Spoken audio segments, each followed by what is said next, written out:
Ne me parlez plus jamais de Salah Ballon d'Or.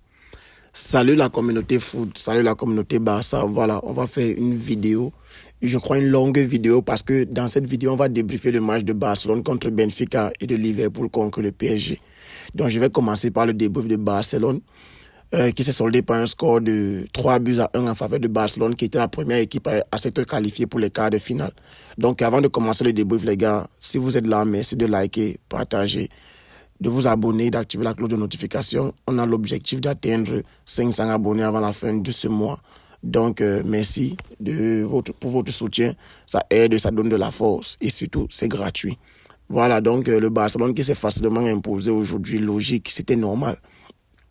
Et la chose la plus difficile, ou bien la chose qu'il fallait impérativement faire, c'était ouvrir le score pour ne pas se faire peur dès les premières minutes ou bien dès les premiers instants. Parce que déjà, il fallait commencer par l'entame de match. Déjà, la composition de l'équipe était parfaite. C'était comme on l'avait prédit. C'était comme tout le monde voyait, en fait. Il n'y avait pas de grands changements. Donc, on est venu. On n'a pas subi dans les premiers instants comme au match aller. On était à domicile. Voilà, il fallait qu'on joue pour... Ils avaient les bandeaux noirs. Voilà, on connaît ce qui s'est passé avec le décès du docteur de l'équipe première et tout. Une grosse force à l'équipe et à toute sa famille et mes condoléances vraiment. Voilà, donc l'équipe aujourd'hui, on n'a pas vu quand même une équipe qui était démoralisée ou quoi que ce soit.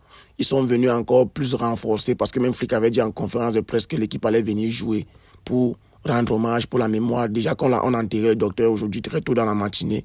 Donc, les joueurs étaient venus pour jouer et saluer sa mémoire. Donc, comme c'était à domicile, quoi de mieux qu'une victoire? Et c'était sans forcer. C'était sans forcer parce qu'on s'est procuré tellement d'occasions, on a tellement bien joué et en plus, on a maîtrisé la rencontre. C'est vrai que le premier but vient sur un coup de chance parce que Yamal, il rate, je pense qu'il rate sa frappe et ça atterrit sur Rafinha. Je ne sais pas quel problème Rafinha a avec le Benfica, mais c'est 5 buts en 3 matchs contre le Benfica. Est-ce que vous vous en rendez compte?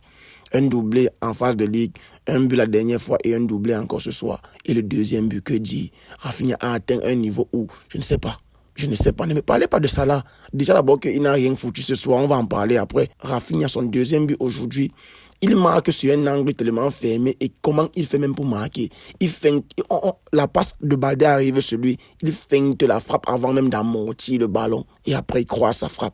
Quelques instants plus tôt, Lewandowski a eu un ballon dans la surface, presque au point de pénalty. Il a eu le temps d'amortir, de contrôler le ballon 6 fois et il tire du gauche, il tire sur le gardien. Lewandowski, tu me fatigues. Lewandowski est énervant à un point où ce n'est plus bon. Lewandowski énerve trop. Même, donc, on comprend que oui, dans le jeu, ce n'est pas trop ça. Oui, il est vieux et tout. Mais si tu es vieux, gars, casse-toi. Casse-toi. Parce qu'on ne va pas utiliser l'excuse de la vieillesse chaque jour. Les vieux n'ont pas le droit d'être dans un club qui a les ambitions de gagner la Ligue des Champions chaque saison, qui a le club de tout gagner chaque saison, en fait. Si tu es vieux, va jouer en MLS, va jouer en Arabie Saoudite, va jouer au Qatar, va jouer où tu veux, mais laisse notre club tranquille. Tu ne peux pas avoir des occasions aussi franches. Déjà, au match aller, c'était pareil. Il y a un ballon que Yamal et toi, vous discutez. Après, le gardien fait un triple arrêt. Aujourd'hui, tu as le temps pour tout faire. Ce qui est marrant, c'est que même au jeu de tête qui est ton fort, que quand tu étais à ton prime, on ne te testait pas sur ton jeu de tête. Même Ken qui est fort de la tête aujourd'hui n'a pas ton niveau quand tu étais à ton prime. Mais aujourd'hui, tu n'as pas besoin d'être jeune pour connaître le jeu de la tête. Même de la tête, c'est compliqué. De la tête de Lewandowski, vraiment, il me fatigue. Premier mi-temps, on ouvre le score tôt dans le match et on n'a même pas le temps de se replacer. Coup de pied arrêté, corner. Et puis Benfica égalise derrière. Au moment où Benfica égalise, j'ai eu une petite frayeur du genre, si Benfica monte à 2-1, on va beaucoup se dépenser pour gagner cette rencontre ou bien pour se qualifier. On va commencer à stresser, commencer à peut-être douter et tout. Mais ça n'a pas été le cas. Ça n'a pas été le cas parce que Yamal sur son côté, il a fait du sale. Sur son côté, il a fait du sale. Et Pedri au milieu de terrain, le métronome, c'est lui qui temporise. Donc, c'est lui qui dicte le jeu, en fait. C'est lui qui décide si c'est que le jeu va partir à droite, si le jeu va partir à gauche. Même quand ce n'est pas lui qui a la balle, il est tout en train de communiquer avec ses joueurs, que ce soit par les gestes de main et tout. On temporise, on accélère, joue là-bas, joue ici. L'autre, il fait l'appel comme ça, donne par là-bas, fait comme ça, fait comme ci. Et puis, De Jong à côté de lui aujourd'hui, qui n'a pas été catastrophique, qui n'a pas été mauvais du tout. Mais en deuxième mi-temps, j'ai senti qu'il fallait faire entrer Casado un peu plus tôt. Pour moi, Casado est rentré un peu plus tard. Casado devait rentrer un peu plus tôt parce que j'ai commencé à voir un De Jong qui faisait semblant de barrer. Tu fais semblant de barrer, comment tu trottines? Tu as encore commencé tes choses-là, De Jong. Mais mon frère, vas-y, va impacter, arrive sur le joueur, franchement. Et le petit temps que Casado a fait ce terrain, on a vu comment il se dépensait toujours en train de vouloir ratisser les ballons et tout, casser les lignes de passe, bloquer les lignes de passe, se mettre à tout tacle par-ci, par-là, pour défendre, pour les replis défensifs et tout. Parce qu'il faut dire qu'on a plié la rencontre très tôt. Et le but de Yamal, les gars, il faut qu'on en parle. Un banger de Yamal. Les gars, c'est quoi cet enroulé? Avec une nonchalance, tu as l'impression qu'il ne met pas de puissance dans la frappe. Une telle nonchalance, et il part. Yamal, c'est trop fort ce qu'il fait cette saison. C'est trop fort, c'est tellement fort. Et puis derrière, Olmo aussi qui a été extraordinaire au milieu du terrain, extraordinaire. Olmo a été extraordinaire. Pour moi, quand il est sorti, c'était un peu trop tôt de le faire sortir, mais on connaît les pépins, les problèmes de pépins physiques d'Olmo et tout. Donc il faut le conserver. Donc les remplaçants sont venus. Gavi qui a essayé de faire une faute, une faute sur Renato Sanchez, il n'a pas pu, mais bon, ça a quand même pu gêner Renato pour qu'il ne cadre pas sa frappe derrière. Et puis Chesney aussi qui était présent quand on avait besoin de lui. Araujo qui a été solide derrière. Pas de grosses bêtises, rien. Même comme il se fait facilement dribbler. Araujo se fait trop facilement dribbler. Il y a un moment, on le feinte, il balaie tout le stade, il part en brousse, il part saluer les supporters. Il faut que c'est Inigo qui reste faire un arrêt salvateur avec une main cachée. Chance que la main était collée au corps parce que la VAR a même checké. Donc Araujo se fait facilement balayer, mais sinon il est solide défensivement. Et aussi la ligne du hors-jeu qui a quand même fait son travail aujourd'hui parce que plusieurs fois les joueurs de Benfica sont retrouvés en position de hors-jeu.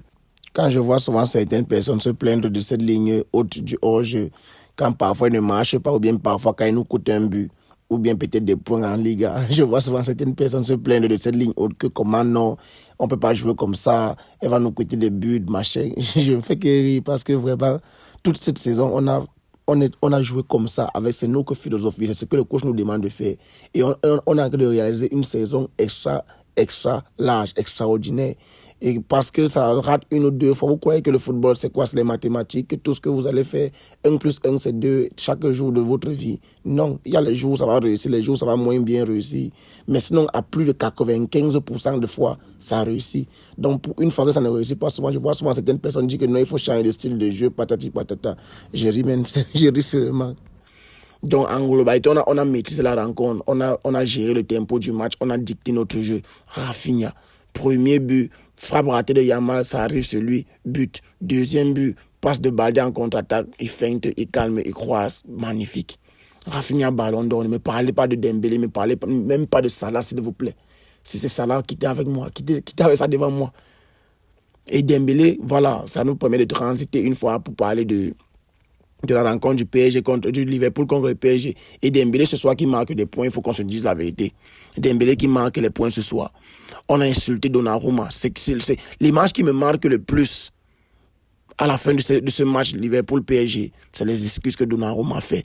Il se met à genoux et il met le front au sol pour demander les excuses aux supporters de Paris, ou bien je sais pas, mais il demande, il essaie un peu on appelle ça redemption, genre il essaie un peu de se faire pardonner, quoi, voilà, en gros, on peut dire ça comme ça, parce qu'il sort 2 pénaltys ce soir, et les arrêts ce soir que Donnarumma a fait, les gars, est-ce que vous vous en rendez compte?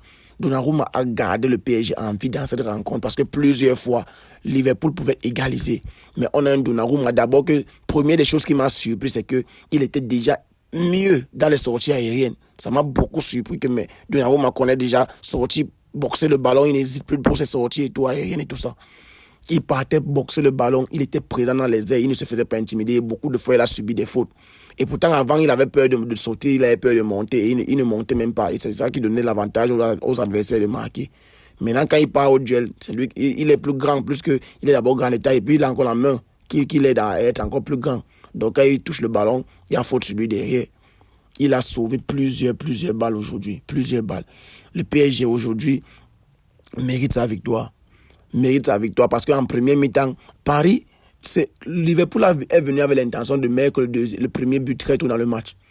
Et moi, je me suis dit à cet instant que si Paris résiste ces 15 premières minutes, ils pourront faire quelque chose à Liverpool de très fort. Et avant, là, je crois que c'est la 12e minute Dembélé qui ouvre le score sur une erreur de Konaté. Konaté, il est costaud, mais il ne réfléchit pas. Il est costaud, il est solide, il est dur, oui, mais il ne réfléchit pas.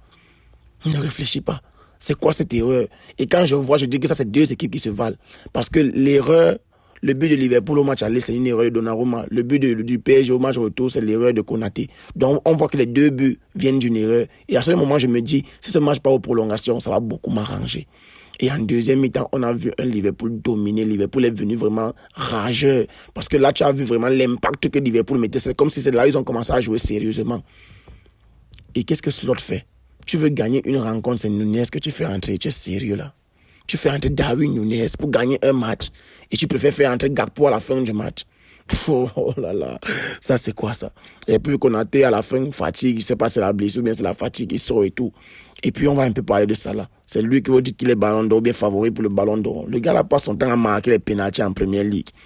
Et les gens qui sont annibulés par les stats sont toujours là. Oh, il a tel nombre de buts, tel nombre de goals assists, tel nombre de passes, tel nombre de expected goals. Oui, c'est bien les statistiques et tout ça, l'ordinateur, c'est bien. Mais quand vous vous asseyez pour regarder les matchs de Salah, vous avez vu son match pourri ce soir. Déjà qu'au match aller, il n'a pas existé. Au retour, au lieu d'au moins se devant son public pour montrer un peu comme Donnarumma. Donnarumma qui n'avait qu'un seul arrêt à faire au match aller, il a fait une bourde. Ce soir, il était là pour montrer que les gars, vous vous trompez pas mon sujet. Je mérite de jouer dans ce club. J'ai les capacités, j'ai les compétences. Je mérite. Je ne suis pas un point faible ou bien un maillon faible pour ce club. Et il a prouvé ce soir. Je ne connais pas le nombre d'arrêts, je n'ai pas vu les statistiques, mais c'est énorme. Ça dépasse 3-4 arrêts. Ça dépasse. Il était présent ce soir, où était ça là pour montrer à son public que le match à aller, c'était juste une erreur. Ça peut arriver dans une saison de faire un mauvais match, mais de passer à côté de son match. Il était où ce soir? Dans la poche de Nuno Mendes, sûrement, il était dans la poche de Nuno Mendes. Je ne pense pas que Salah a réussi un seul dribble ce soir. Je ne pense pas. Et pourtant, en début de rencontre, il était là, un peu tout feu, tout flamme, il essayait de marquer, ça jouait beaucoup de son côté, et tout. Il a même fait une frappe contrée par Nuno Mendes. Après, il rate un enroulé. Et il ne cadre pas la frappe et tout ça. Mais après ça, il s'est éteint au fil de la rencontre. Il s'est éteint. Aucun dribble réussi. Il essayait beaucoup plus de créer les décalages par les passes en profondeur, les trucs comme ça. Alors que tu es un ailier. Tu es un ailier, tu fais les passes en profondeur. Est-ce que tu es milieu de terrain? Dribble, mon frère, crée les différences, crée les espaces, dribble, élimine ton vis-à-vis, cherche quelque chose, crée quelque chose, développe. Je vois Yamal qui essaie des choses, Yamal, c'est comme s'il crée, il essaie même de créer, il dribble, il fait les choses. Regardez par exemple le match de Désiré Doué ce soir. Doué est entré à la 40e minute, mais il a dribblé plus qu'un Salah qui a joué 120 minutes. Plus qu'un Salah. Un Désiré Doué ce soir est 1000 fois mieux qu'un Salah. Il vous me parler d'un Salah ballon d'or. Ah, pardon, s'il vous plaît. Ah, Samuel. Salah n'a pas aidé Liverpool ce soir. À un moment donné, je me suis dit que les joueurs de Liverpool doivent m'arrêter de jouer sur lui parce qu'il ne les aide pas. La rencontre a été tellement longue et Liverpool a eu énormément de temps fort sur la deuxième mi-temps. Parce que sur la première mi-temps, Liverpool a commencé à dominer les 10 premières minutes. Et puis Paris est entré dans la rencontre jusqu'à l'ouverture du score. Et puis ils ont dominé, ils ont eu un gros temps fort jusqu'à peut-être la 40e minute comme ça. C'est parti à la mi-temps, au retour des vestiaires, Liverpool est venu avec l'impact et la solidité. Ils sont venus rentrer dans le PSG. Chose qui a été bien faite, mais il y avait un grand Donnarumma dans le cage du PSG. Et c'est parti comme ça. Prolongation, Luis Enrique qui fait ses changements, Zaïre Emery qui entre, Doué qui est aussi entré, et plusieurs autres joueurs qui sont entrés, Gonzalo Ramos même. Quand Gonzalo Ramos rentre, c'est la fin de la prolongation, c'est pour venir marquer son penalty. Et là, pris le gardien à contre-pied, il a envoyé le gardien balader. Et qui d'autre pour rater les penaltys pour Liverpool? Nunez. Darwin Nunez, tu veux gagner un match, tu fais entrer Darwin Nunez. Like, seriously? Je ne peux même pas en vouloir à, je crois que c'est Jones, je sais pas, je confonds Jones et Elliott, je ne sais pas qui a raté entre les deux, mais je crois que c'est Jones qui a raté aussi. Moi, je ne peux même pas lui en vouloir. Ce n'est pas un titulaire ou bien ce n'est pas quelqu'un qui est beaucoup utilisé. C'est quelqu'un qui est, voilà, un super sort, comme ça, qu'on peut faire entrer parfois. Mais Nunez, c'est un joueur beaucoup utilisé. Parmi les premières personnes à rentrer, c'est toujours lui. Et je ne vois même pas ce qu'il y a sur lui, que les coachs font toujours, qu'ils rentrent, ou parfois il est même titulaire, je ne vois même pas ce qu'il y a sur lui. Un joueur tellement nul, Nunez. Donc les Parisiens, vraiment bravo pour votre victoire. Et moi, j'avais dit aux gars que Liverpool sera à domicile, oui. Être à domicile n'est pas une garantie que tu vas gagner ton match.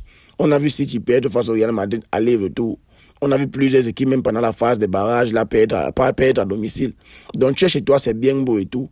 Il y avait une ambiance folle dans le stade aujourd'hui, c'était beau et tout ça. Mais être chez toi, ce n'est pas les supporters qui entrent au stade pour jouer. Jusqu'à preuve le contraire, ce sont les joueurs qui sont sur le terrain. Donc peu importe comment les supporters peuvent crier là-bas, ça ne va pas mettre le ballon dans les cages. Donc voilà, Liverpool qui perd dans les 90 minutes, aggregate 1-1, ça part aux prolongations. tu sentais vers la fin des prolongations, surtout en deuxième mi-temps des prolongations, que Liverpool cherchait les tirs au but. Il cherchait les tirs au but. Ok, allons donc au tir au but. Paris a dit, même comme ils ont essayé de marquer le deuxième but, mais ce n'est pas venu. Ils ont donc dit, ok, allons donc au tir au but. Et arrivé là-bas, ils ont massacré le Liverpool. Massacré. 2 arrêts extraordinaires de Donnarumma. 2 arrêts fantastiques. Et puis les joueurs de PSG qui ont aussi bien tiré leur penalty. Très très bien. Gonzalo Ramos, Dembélé, même Doué. Avec sa célébration là, je climatise Anfield.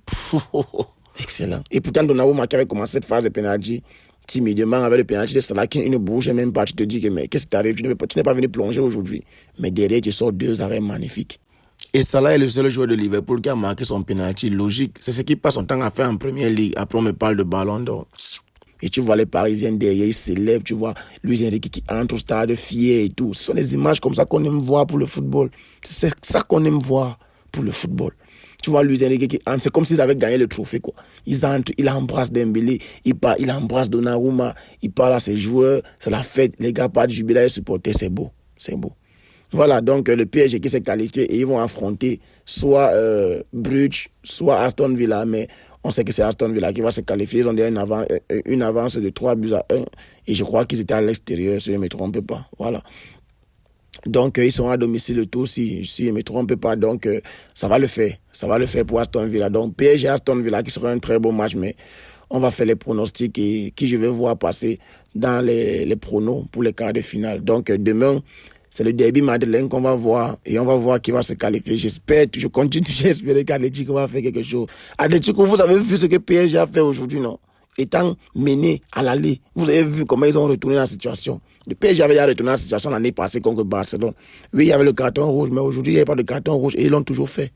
Donc, Atlético, vous avez vu, être désavantagé au match aller, tout n'est pas perdu. Donc, j'espère que demain, là, vous allez faire votre travail. Voilà, donc, nous, on a gagné. Et on va affronter Atlético le week-end, dimanche. On sera là, j'espère que vous serez là. Donc, en gros, c'est tout pour aujourd'hui. Merci à ceux qui sont restés jusqu'ici. N'hésitez pas à lâcher le pouce bleu et activer la cloche de notification. On reste en santé, les gars. Rendez-vous demain pour le débrief madrilène. On reste ensemble. Peace.